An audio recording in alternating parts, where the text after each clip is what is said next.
Hello and welcome! Today we're going to tackle one of the trickiest parts of English, prepositions of place, and make it super simple and clear. This is for all you students out there who really want to get this right. Okay, so here's our game plan. First, we'll cover what a preposition even is. Then, we'll dive into those confusing pairs that always trip people up. After that, I'll show you a great trick called the location pyramid. We'll cover some must-know phrases, and then we'll finish up with the rules for transportation. So first things first, we have to build a solid foundation. What exactly is a preposition of place? You know, the clue is actually hiding right there in the word itself. Preposition. See that? It's literally a word that tells you the position of something. It's all about where things are. Simple, right? Let's start with the big three, the ones you're going to use every single day. In, on, and next to.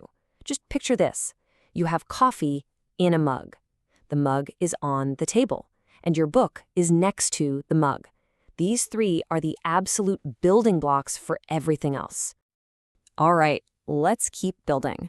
Now we're going to tackle those pairs of prepositions that seem to cause the most headaches for learners. Seriously, getting these right is going to make a huge difference in how natural you sound.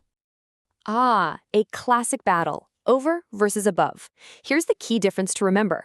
Over often means something is touching or covering something else. Think about putting a blanket over yourself. It's on top of you. But above means something is just at a higher level with a space between them. Like a cool picture hanging above your sofa. It's not touching it, right? That little detail is everything. And guess what? It's the exact same logic for under and below, just, going downwards. If a coin is under your hand, it's covered and probably touching. But when you sign a document, your signature goes below the printed line.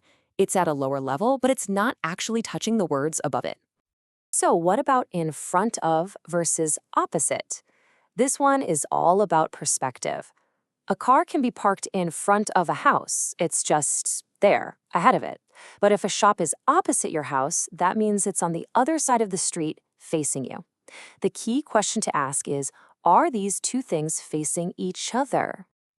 And hey, here's a pro tip to make you sound even more natural. You can almost always use across from instead of opposite. It's especially good when there's something in the middle, like a street, a river, or even just a table separating two people. This next one is basically just a simple numbers game, which is great news. Use between when you're talking about two specific items. You're sitting between two friends. But if you're in a bigger group, you use among. You're just one person among the crowd. So 2 items, between. 3 or more, among. Easy. Okay, now for a fantastic visual tool that helps you remember when to use in, on, and at for places. This whole pyramid idea really makes it click. I want you to think of it like you're zooming in on a map. You start big and general. At the top of the pyramid, that's in. You live in a country or in a city. Then you zoom in a bit closer to the middle of the pyramid. That's on. You can see the street you live on. And finally, you zoom all the way into a specific point. That's at. You are at a specific address. So you go from big to small. In, on, at. Of course, English just loves its exceptions, and prepositions are definitely no different. So let's quickly go over a few key phrases that you pretty much just have to memorize. These are just some fixed phrases that will make you sound so much more natural. For instance, you are always at home. And notice the subtle difference. A student is in school, as in they attend school. But right now, they are physically at the school building. It's the same thing for a hospital. A patient is in the hospital, but a visitor is at the hospital. Little details, but they make a big difference. And finally, let's clear up which preposition you should use when you're talking about travel. This is another one where a super simple trick can make all the difference. Here it is, the simple trick. If you can stand up and walk around in the vehicle, you use on. You're on a bus, on a train, on a plane. But if it's a smaller vehicle where you're basically stuck in your seat, you use in. So you get in a car or in a taxi. Easy, right? So what's the big takeaway here? It's not about trying to memorize endless lists of rules. It's really all about context. It's about paying attention to the situation.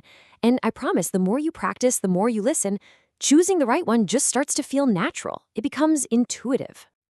And with that, it's over to you. The absolute best way to learn this stuff is to actually do it. So my challenge for you is to pick one preposition we covered today, maybe a tricky one, like among or opposite, and use it in a new sentence. Give it a shot. It's that first step to really mastering English prepositions.